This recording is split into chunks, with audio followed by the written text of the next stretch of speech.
Sisimele mararasei. Ndadzoka futi kwamuri. Ndakambouya ndichikumbira kuti mundipostere baba munini wangu akashaikwa kugweru musi wa 2 Juni. Vakazowanikwa nezuro vakafa.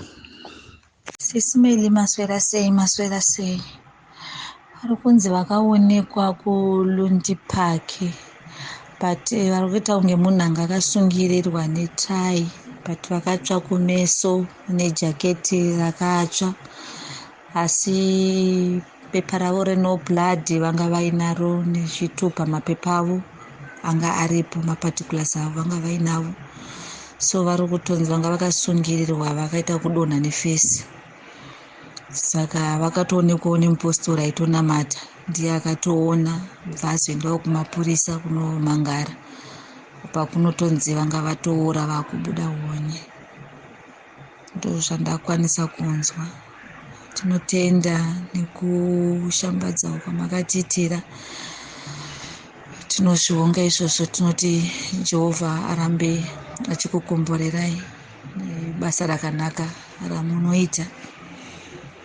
Zvino zvinorwadza, taitarisira kuti pamwe tichavaona vachidzoka vari vapenyu, tichifungidzira kuti pamwe pane pavari zvavo tichazongoonawo pamwe vakuuya. Tingori nechivimbo chokuti munhu achangoonekwa patumhanzi dzese idzodzo, uzongoona munhu aparara. Asi zvisinei, Jehovha Mwari ndiye anoziva, nokuti ndiye anokwanisa kuona zvatisingaoni, uye Jehovha Mwari ndiye anoziva zvakaitika zvatisingazive izvozvo. Saka zvese tongozvisiyira mumaoko aJehovha Mwari. Ndiye achaita kuti chokwadi chibude, tizive kuti chii chakaitika.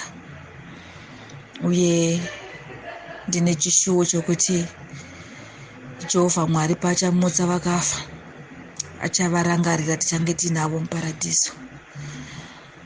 Tinongoti rambai muchipfuurira nebasa rakanaka ramunoita.